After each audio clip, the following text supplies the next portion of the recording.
Hello, everybody. This is Scooby.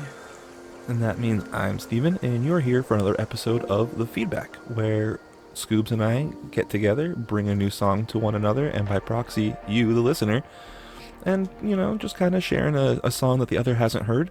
Hopefully you haven't heard before either, and are going to enjoy just like the person coming in blindly will. We'll talk about, some intricate parts if we can think about them, but mostly we just talk about how we feel from hearing them, what they make us think of or comparisons to, and just some general conversation along the way. Scoobs has the song for us today, but before we get there, I want to let you know about the drinks since we've been doing that for a while now, and it's kind of become a.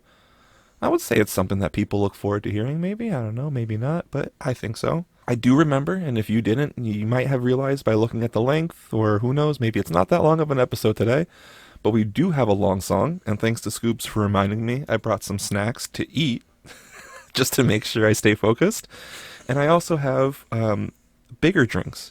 So instead of a small water, I have a bigger bottle of water. Instead of a small cup of Arnold Palmer, I have a bigger cup of Arnold Palmer. And I also have a little bit of soda left over from dinner time that I'm gonna finish up before we get too far into it. Now that my part has been taken care of for the precursor to the show, what are your drinks and what is our long song for the day? First of all, you can't just leave me hanging like that. What are the snacks? Okay, you're right. I do have some white cheddar popcorn, top tier as far as I'm concerned, and I gave my kid half of a donut for dessert, so I'm eating the other half. Nice. All right. Yeah, All I right. don't I think that we dig need to it. make this into like a normal thing where we talk about snacks all the time, but considering the Oh, length of the no. episode, but please go on. Yeah. So I have my last Tropical 7 Up. It's the last of the 12 pack that I purchased months and months ago. So if this is still in stores, I might pick up another one. I might not. We'll see. And then, of course, I have some water. I've only got two today.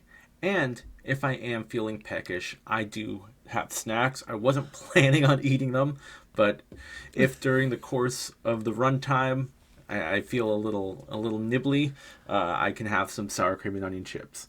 But Nice. the song today is by the band Aviations. Okay, never heard Doubt of you've them. heard of them. Okay. The song is called Outliers. Now, upon doing some research for this episode, as we usually do, the version that we are going to be listening to today is actually a re recorded version that was recorded in 2020. Apparently, this song was on their debut album, A Declaration of Sound. And I haven't heard that version. I will be interested Interesting. to listen to that version and see how different it is, if it is different in any way, shape, or form. But that's just a little thing I discovered pretty much right before we started today when I was looking up information. So That's cool. if whoever is listening to this knows of the band more than we do, we are listening to the 2020 version of the track, not the 2012 version. That's interesting. After an 8-year gap, you would assume that maybe there'd be some kind of like some changes involved, maybe. So I'm definitely curious Yeah, about what the first or not the first, maybe the first version. I don't know what the 2012 version sounds like. Let's say that. yeah. So this is, as I said, from 2020. It's off the Retrospect EP. Apparently, Aviations actually disbanded last year, which is kind of a bummer. But, that's just the way things go sometimes. Bands don't stay together forever. This is not actually the first song I ever heard by them. I discovered them just doing. I think they're like the band that I quote unquote discovered when I first started using Spotify, and I was like, oh, this is a cool song. Let me like this song. And then Spotify's algorithm was like, oh, you like Gent? That's all you're. Bro, uh, anytime we're just going to give you metal, we're just going to give you Gent. And I'm like, that's not all I like, Spotify, please. You sure? Here's some But more. yeah. But that first song was called Captain No Beard, and it was off of the album The Light Years, which I will be sure to put on the playlist for this episode. Please do. And as I said, gent, metal, progressive, One interesting descriptor I saw, and I believe I mentioned this several episodes ago when I was doing the Choose Your Own Adventure between three songs. This is the last one that we're getting to. Cozy metal was a descriptor for this song in particular. I remember you saying, "Do you want to listen to a cozy metal song?" I'm like, I don't know what that means, but I'm kind of curious. That almost persuaded me into it, but the 11-minute part, I think, is what eventually steered me to the other directions of the other songs. Yeah, well, we're here today, and you're gonna hear it. I'm excited. I will throw out the band members on this recording. We have Adam Benjamin on vocals, James Norrell on drums, Sam Harchick on guitar, Eric Palmer also on guitar, Werner Erkelens on bass, and Richard Blumenthal on piano. So, not much. I mean, a little bit of a spoiler. There's going to be piano in this song. It's actually pretty prominent, and that's probably part of why someone was like, "Yeah, it's cozy metal." Okay. I had trouble actually like finding a lot of information on the band, so that's pretty much all I got. Well, I think that's good. I think that's a good start for a band that actually is defunct now as well, too, right? Yeah. Yep. But Always makes you sad when you find that stuff out, though. yeah, the one that always gets me is I got really into Mac Miller after he passed away, and I was like, "Damn it! Come Yeah. on!" Yeah, that's definitely one that hurts. But if you don't have any questions that I probably wouldn't be able to answer anyways, I think we can jump into this saga of a song. I just wanted to make a quick joke because Aviations, they were saying Spotify was giving you a "Here Comes the Airplane" with gent metal. Oof, yeah. And I was like, listen, Periphery is cool. I like Tesseract, but I also like a lot of other things. Spotify. It's evened itself out since then. Now it's just confused by all the different things I listen to, and that's fun. I was gonna say that's probably the best part about confusing the algorithm AI or person, probably AI at this point, but confusing the algorithm into trying to figure out what you like by liking such like hard left songs, especially like back to back to back. It's like a fun game for me. I don't know, I agree. but yeah, no, that's all I had to put out there. I'm ready for the song. All right. Well, we are going to jump into the song Outliers by Aviations. Get your drinks, get your snacks, and we'll see you in about 11 minutes. Buckle up.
Second to look, be afraid of what we took.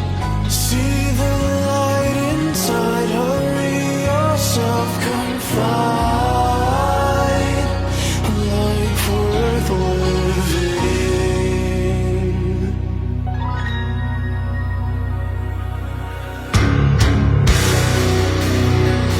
Hold on.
Well, did that feel like 11 minutes to you?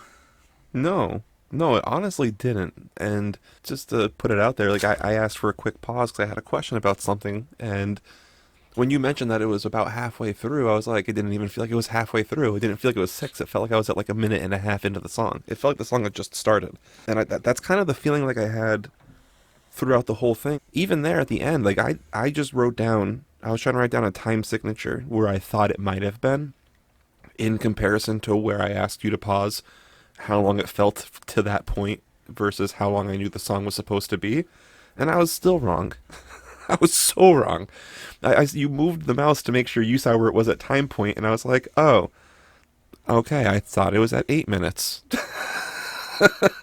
So, Yeah, like, and then you're like, oh, there's only a minute left. Why not longer? exactly. Like, where is this going next? Oh, you're telling me it's over soon? No.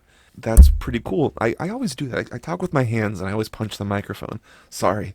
I think that's like probably one of the best compliments you can give an 11-minute song, right? Is that it still Yeah. felt like it was starting. And Yeah.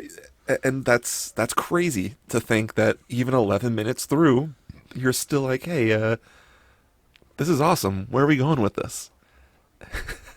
Yes, I think the word I like to use for it is it's captivating. And I had actually never even seen the music video before either. And it's a fairly simple video. It's just the band performing the song, but the cinematography is amazing. It's really good. They do a great job. And I think seeing the video, I have always appreciated the versatility of the band listening to it. And even though they're not playing it live, but they're obviously going through the motions of what they would do were they to be playing it live. And while every artist in this band does like a master class, I found myself being like, wow, the bassist is killing it. And then being like, holy crap, like the piano player's so good. And then, whoa, the drummer's really good. Wow, that was a face melting guitar solo. And like, just going in circles of being like, they're all just so talented. No, absolutely. And I didn't think that I would understand where an actual piano could fit into a metal song in some way or capacity. Just, out of curiosity, I'm like, is it going to be like a little bit at the beginning and then it disappears? Because we've all seen that before. We're like, there's this killer piano intro and you never hear the piano again for the rest of the song. You don't even hear that chord again for the rest of the song. Like, it was just to have it for some reason, right? Like, Right. to say that you had a Yeah. piano intro or whatever, right? Yeah, not only was it in the intro, and it did have an intro, but it continued throughout, and it even changed its sound up to accommodate where it was being used throughout as well, which I think is just a phenomenal use of an instrument. And like you said, you have to know how to use that instrument in that capacity to be able to give that kind of performance with it. And again, like we said, like it might not have been an actual performance per se, but like, come on, you definitely were playing some of those instruments. You can tell they might not have been like full volume, full distortion, full aggression the whole time. But like, if it wasn't, then I don't know. Like I don't know how you could get those same feelings out of the people while you're playing it. You can't just fake it because you can hear what it's going to sound like in your head, right? Like Yeah. maybe it wasn't at full volume, but at Exactly. least it was done. You know what I mean? And I think to call back to the moment where you actually asked for a pause, we said it was like five and a half, 6 minutes into the song, and it was during the quote unquote breakdown of the song where lots of chugs and halftime drums and all that. And you said, "What was that sound? Was that like a cowbell?" And when we went back, I was like, "No, that's the piano. That's just discordant chords that Yeah. during those moments." And a lot of metal songs will feature that sort of breakdown where it's like it builds that tension and has that discordance in it. And hearing a piano in there just added that little bit of uniqueness to it. Right, exactly. Because the thing for me with that and why I'm like so like excited to talk about that part, I wanted to give you the floor to because you knew what it was and you knew what you were talking about for that. But like my part that I'm like super tied up into and all that is normally that's like a crash, right? Or you're hitting the very top bell of a china hat, or you have like a broken cowbell or a broken cymbal or like a gong. I've seen that before. Or like you have whatever it is, but it's usually like a cymbal or something like that in a metal performance, like that kind of a thing, not a piano, right? Right. Yeah, you're like you said, the bell or the trash stack or the china is the most well known, where you're like, oh shit, here it comes. Right, and like that's usually like the whoo, this is awesome. But like I was like, go back like 20 seconds, 30 seconds, whatever it was. I need to know what that was because I've never heard it before. That was awesome. What else? I think it might like maybe like a, I think I might have said like a gong or something, but obviously it wasn't that either. But like I don't know what I thought it was, but I knew it wasn't just a straight up normal instrument. But I don't know what I was expecting to hear you tell me it was, but it definitely wasn't piano. One other thing about the piano that I want to say while we're talking about it again was I know there's different ways to play it and different sounds to make out of the way the strings are hit based on like the pedals on your feet, right? Is that correct? Yeah, the pedals, I kind of don't remember, but like it basically changes the sustain of the notes. Like if you use the rightmost pedal, it usually makes the notes ring out much longer. It's kind of like a sustain, whereas the leftmost make like clips the notes almost and makes it more staccato. And then I don't know what the middle one does. I never really learned that when I was playing piano. Okay. I mean, that's still more than I know, and probably most common people know about piano for sure. But the one thing that I heard, and I don't know if this is just this is where the question comes in, and maybe I'm wording it horribly, and I apologize. It felt like the notes were more sharp.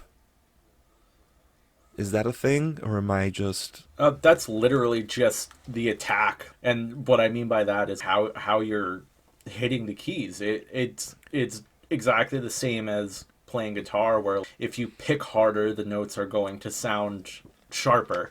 okay? It works exactly the same with the piano. When you hit with harder impact, what that is the keys affecting the hammer in the back that are hitting off the strings. So the harder Okay, you hit them, the harder you're going to get that attack. okay, that makes sense. And yeah, and that definitely answers what I was trying to get at there. And I was gonna say like that's like their way of playing an instrument with more emphasis, or trying to get you to hear that part more in the style, like you're Yes. saying before. If you do it with guitar, there's a way to do it. When you do it with a piano, there is a way to do it. It just might not be the way that you're used to hearing a piano being played because of the style of music that we're playing, right? Yeah. Because a lot of times, and this might be stereotyping, but like when people hear piano and music, it's typically going to be like pop or jazz. Right. It's not going to be like a aggressive piece, if you will. There's some classical that will definitely, prove that point wrong. But I really, and maybe I just don't know enough about it or know enough artists that do it, but I don't know of that many metal bands that utilize piano as I don't think frequently is the word, but like as such an integral piece of their sound. I think because like you said earlier, there are a lot of metal songs, or it was big in metalcore back in like the early 2000s to, like you said, have that sort of moody piano intro, Yeah. and then it goes straight into your guitars and you don't hear the piano again. Right. Whereas here, it's everywhere. It's throughout the entire song. It might take a backseat at some points, but there were points where they're ripping a sick guitar solo and the keyboard is harmonizing with it. Yeah. Yeah. Yeah. Yeah. Like Yeah. he's not just the piano's harmonizing. He's not just playing chords in the background. He's going right along with that like shredding tapping guitar solo. It's like It's actually dang. funny that you said that. So as you were saying that, I'm looking through my notes, and there was a part where I was like, "Oh, I wrote starts cozy, builds a little, more cozy, small breakdown. And I just have like little notes like that because like if I want to write parts in, I want to remember maybe ish where I was thinking about them. The reason why I made sure I was doing this one part was I wrote cozy but faster, breakdown, breakdown, and then weird 80s star background transition. Well, what was that all about? Yep. I don't know. That was so strange. Like all of a sudden, it just felt like you were watching like one of those like movies that were on VHS where there was three movies on one, and there was like a part where that movie was transitioning from the first to the second. Yeah, because it did the whole like twinkly lights and cosmic like Yeah. spitting, and now we go into the cosmos. Yes, exactly. And then all of a sudden, it just came back, right? And it was song. I have song comes back into cozy, and then I have feels heavier. That piano was nice and back. Yeah. And as you said, that piano, it was still there. And the same thing you mentioned before, like how you said it was there for the whole time, but then there were parts where you didn't hear it. That's the same for almost all parts or all music. There's going to be a part where whatever instrument takes a back seat because something else is going on. Whether it's the singer, the bassist, the guitar, somebody at some point kind of it'll happen. It didn't feel like it was done on purpose or like give that guy a break because we need him to come back harder. Do you know what I mean? It just felt like that's just not where this part is in the song because the piano was still there. It just wasn't as in your face punchy. You could still catch it in times where it's playing along with everything like that, and I thought that was neat. And I thought it was really interesting. Like, so does piano play an integral part in all of their songs? Is it something that you're going to notice all the time? I don't know. I apologize. I forget what you said, how familiar you are with them and their catalog. Not super familiar, honestly. I can't say for sure.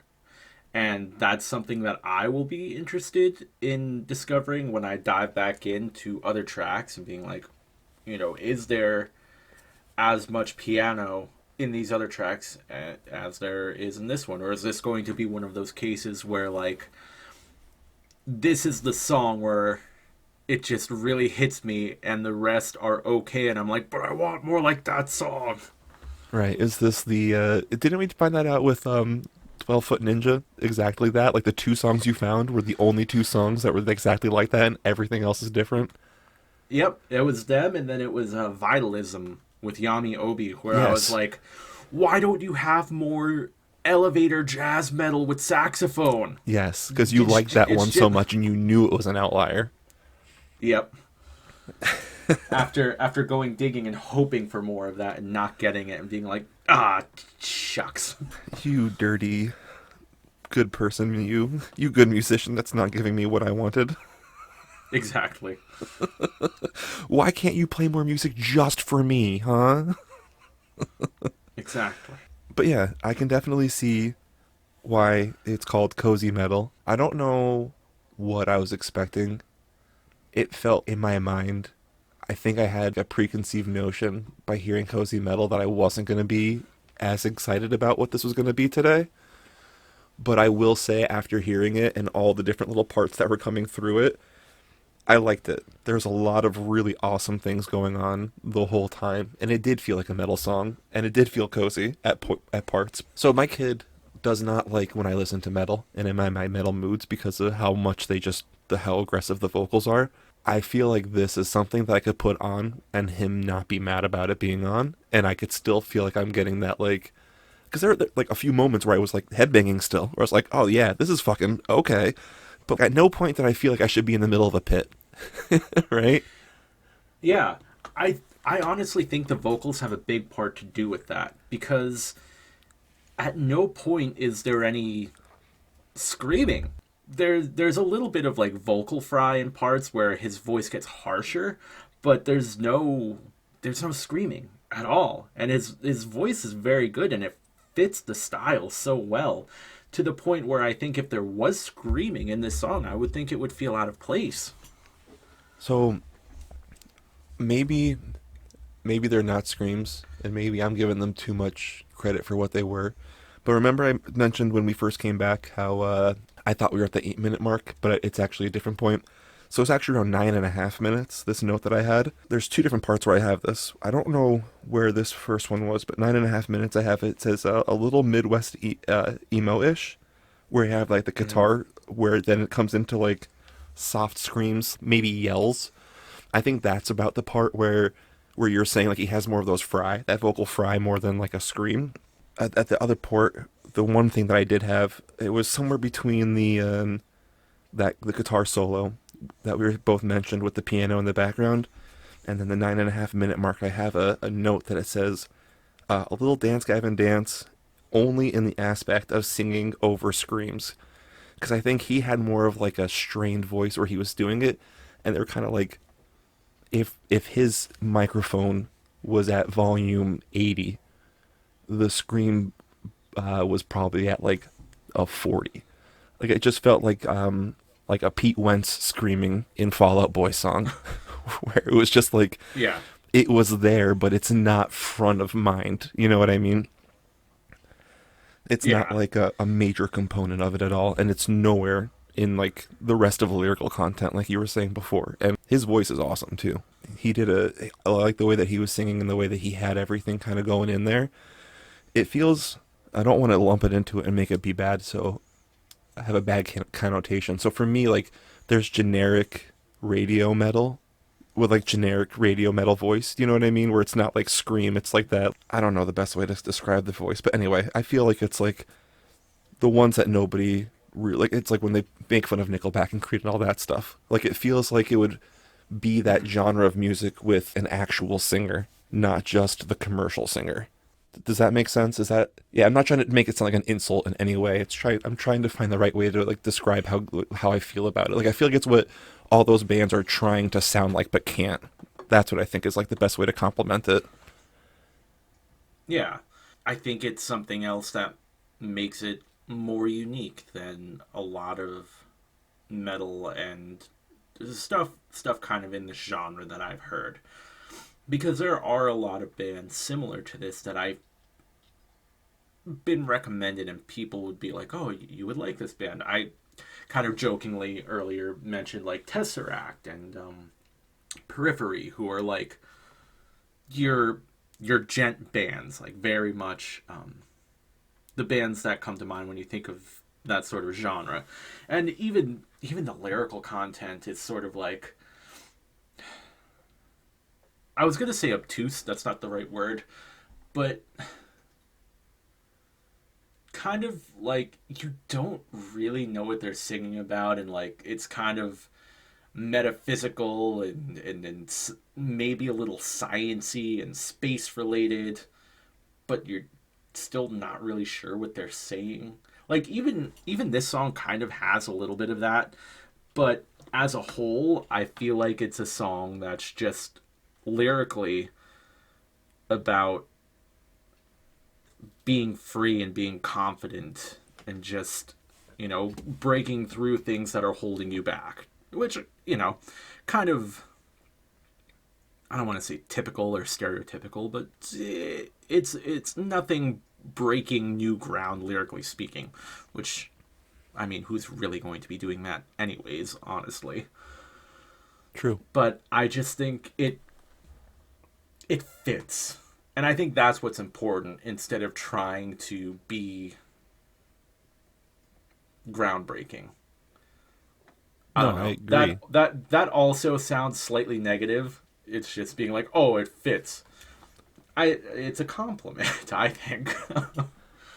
Well, yeah, like I would agree. Like you're trying to say it's not an open-handed compliment or a backhanded compliment, rather. It's just a regular compliment in general. Like I don't think saying like it fits would be too negative in the connotation. Like it means that they did a good job. That it just feels proper. Like, and I agree. There are a lot of times where there are those like nonsensical lyrics in a song where it's just like, what are you even trying to say right now?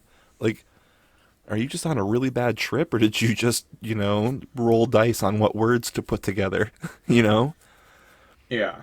we we talked. I'm laughing because we talked about before the stream. We've watched on one occasion the making of a song completely based on movie lyrics, and now they're doing a second time.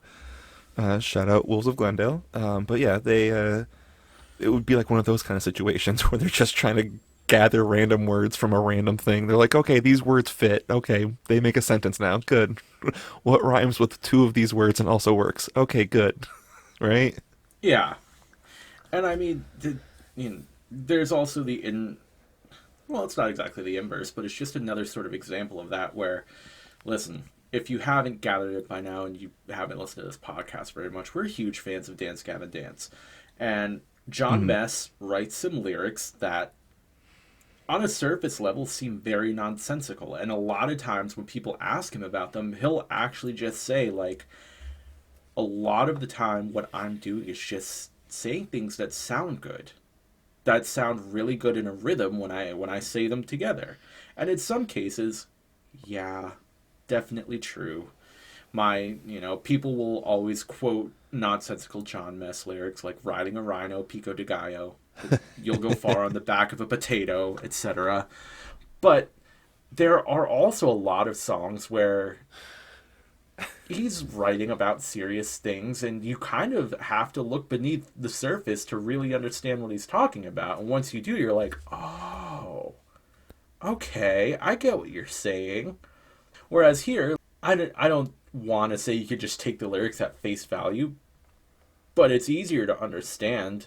Like, for me, I think part of the reason that I like this song so much is that a couple of months ago, I found myself in a pretty crappy situation, and I was on a long drive home and stuck in traffic, and this song came on, and it was sort of one of those moments where I've talked about where, like, I'd heard the song before, but in this situation, I really listened to it, and I was like, okay, this song's awesome. This song's really good. And even listening to the lyrics, that's sort of, we're not quite sure what they're talking about, but it's vaguely motivational and confidence building. And I was like, yeah, this song rocks. I do have to say, that's probably one of the greatest things about music is like when you find a song that you know you like, and it's a song that you're kind of just like, it's good, and I just don't know how good it is yet. And then one day it finds its proper place in your world and in your heart and in your mind, and it's like, yeah, I knew this song had a good reason for it to be in its existence, and like, it's great, right? Like, that's the best part about music. It is. Oh, definitely. Kudos to you for holding on to the song for as long as you did until it found its proper place, and now I'm glad that it held an even more perfect place, because, you know, it helped you in a moment, right? It helped you grow. It did. And it's a dope-ass song. It really is. You couldn't have found a better one, to be honest. Like, that's pretty lucky. Yeah, I just it is one of those things too where I'm like, I really hope the other songs can live up to this one. I agree. If not, it just, you know, that's it. This is all that exists. They actually only put out one single ever. That's all they ever made. It's crazy. It's crazy how little they did. It's crazy, but at least they put it out. That's the important thing. Exactly. They only put out this song if this is the only one that exactly is good. Just kidding. I'm sure there's more, but for how good this is, it's gonna be kind of hard to just go complete opposite direction from here, right? Like, yeah. You'd have to purposely try to be bad. Again, and watching the video kind of had me like, because seeing them perform it, like I said, kind of made me pay attention a little bit more to the instrumentation. Because the piano really is kind of what jumped out on me on my first several listens. But like I said, it went around in like a circle of me being like, wow, that guy's really good. Wow, that guy's really good. Wow, that guy's really good. Like, I was gonna have I had a snarky joke if they weren't very good, because I told you before, you know, I had like, you can have those any preconceived notions like, I don't know if I'm actually gonna enjoy this today, and then like you have like those snarky thoughts come billowing up, and I had my snarky joke if it wasn't any good. I was gonna ask if the piano had extra keys because the guitar had extra strings on every one of them. I'm like, what do they need? A 7-string guitar and a 5-string bass? Do they have an extra keyed piano? Is this the kind of guy that has like 3 snares? And then they were really good, so I shut up. It was a full grand, man. He had enough keys. He didn't have enough keys. He had an extra piano next to him. Hey, we've seen that before. We have? Fucking Redbone, the main squeeze, where the guy was playing the piano and the organ, reaching behind him to play it. Oh, yes. Yes, yes, yes. Yes, Yeah. I remember now. I was like, Redbone, that's a Childish Gambino song. When did we do? We didn't do that Childish Gambino song. I brought Childish Gambino, and then I remembered what you were talking about. I'm like, oh yes, I remember that moment. Cause why? Cause I can. Yeah. Yep, we're now hitting the point in our careers where we can really make callbacks to our earlier episodes. We could. Good ones, 'Cause hopefully. we've done quite a few this episode, and you know what? That's okay. If you haven't listened to those episodes, go back and do it. Why not? Right? Gives you more reason to now than ever. That's right. Not just how awesomely handsome we are. They have no idea what we look like. Well, some of them probably do. The only ones that are listening, definitely not. Yeah. The ones that have been listening since then, I should say. But yeah, that was the song I wanted to bring today, and I'm glad you liked it. I'm glad that even though you may have had some preconceived notions about it, they were blown away by how damn good the song actually was. My preconceived notions are shooketh. Yeah. No, for real though, and I won't say like, I don't want to say that I was thinking that it wasn't going to be great. I just always get super skeptical when I hear such like crazy different things that are going to be happening, and then it's like, oh, and there's a piano, so it's going to be like one of those songs where there's just some unnecessary piano in the beginning. Cool. What else about it's going to be like? What else about it's going to be fun? I'm excited. Like, what are you going to do? And then you see the 7-string guitar, and you're like, is it a pretentious band? Is it really going to... There's no way. No, Scoob's going to bring a pretentious band. So, and then, yeah. Have you ever had one of those moments yet where you were worried about what I was bringing when I said I was bringing something? I don't think so. I really don't. And I'm trying to think of like a pretentious band that I could actually bring, and I'm like, Snarky Puppy? Maybe? They're kind, I don't know. That's like the height of like pretentious that I can think of stuff I listen to. Mostly when I think of Corey the pretentious Feldman? band, I think of like the person that has way too many strings and only uses the top two anyway. Like that kind of. Oh yeah, if someone's playing like a 20-string gent stick or whatever the hell. They had like a 5-neck guitar and they only use the guitar. Oh, okay. Now I'm like, oh, okay, I've got to bring Steve Vai playing his fucking triple neck Hydra guitar. I mean, if you play, there it is. you know what I'm getting at now. Yeah, I do. Except, oh, okay, all right. See, here's the thing. I do get that.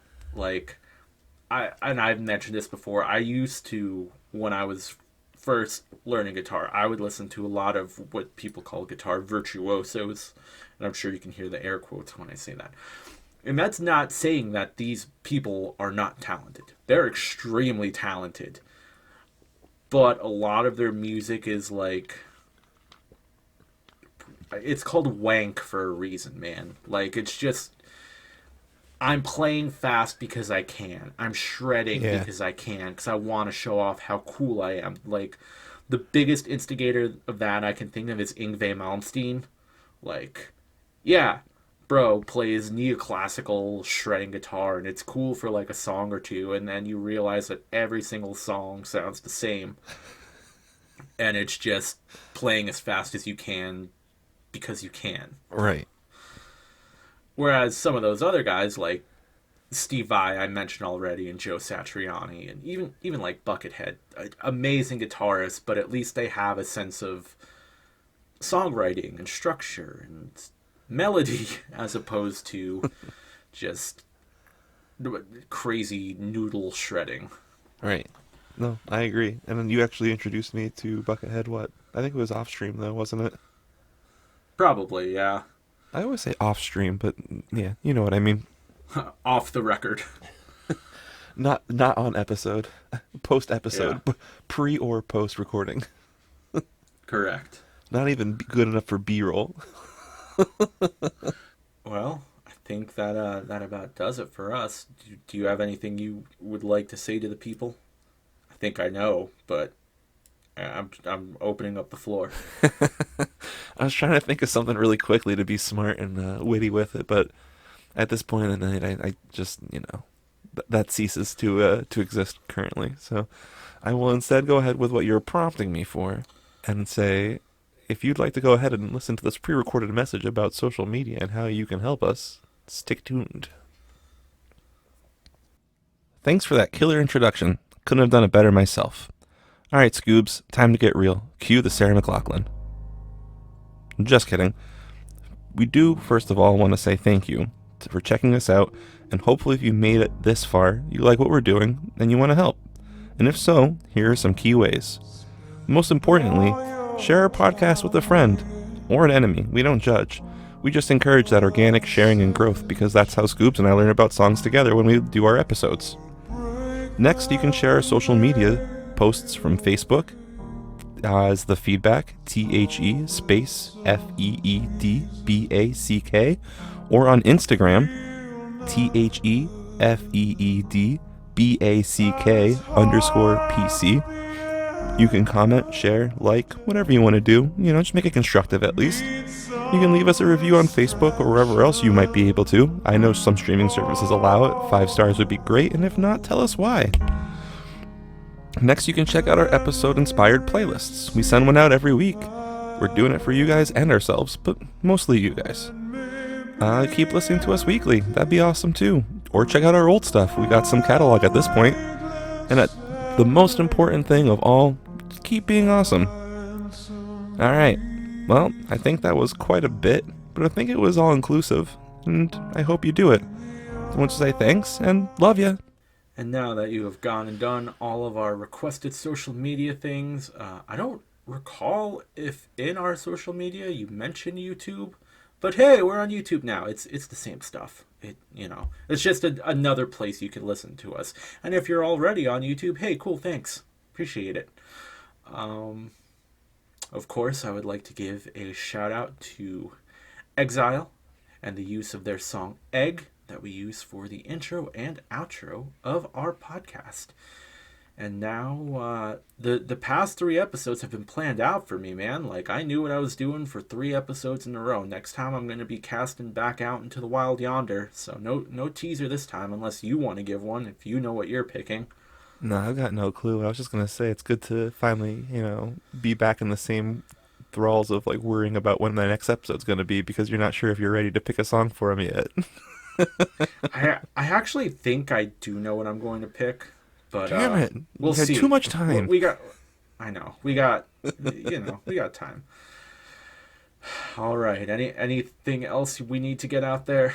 Yeah, that hopefully you have learned, you the listener, not just you Scoops, have learned from the many times that I have been closed-minded and then been, had my epiphany. And because I still come in with a closed mind sometimes and I still have epiphanies, so I don't know if that's bad or good. I don't know, man. That was honestly, and I didn't say this last week, but that was kind of me last week where I was like, because I think I mention it every time that you bring a rap song where I'm like, I don't really know rap that well. Right. It's not my wheelhouse, but like, I found myself listening to Sticky in my spare time. I was like, that's a good song. See that? Look, man, I'm doing so good. Yeah, look at that. See, we're helping each other discover new music. And to our listeners, we hope that you are discovering new things along with us. Agreed. And that means that, as always, you should join us next week for whatever we dig up next. Goodbye!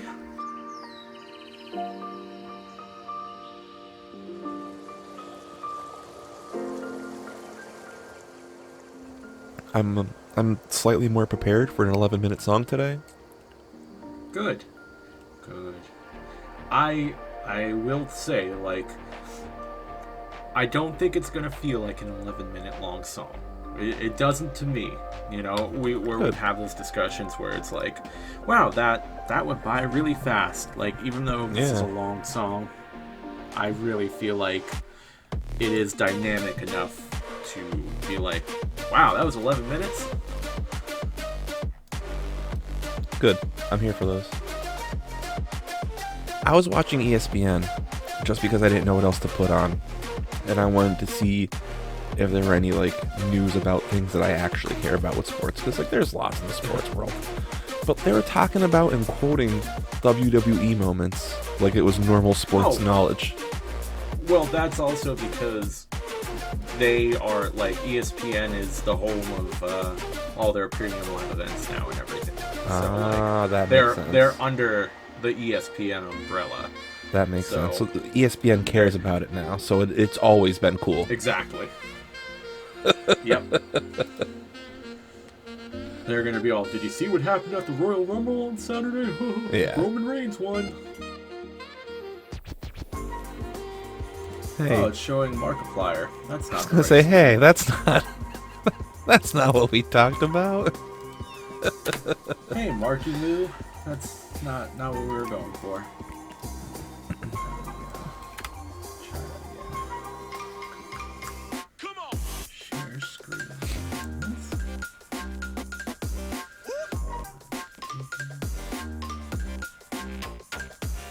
What's going on here?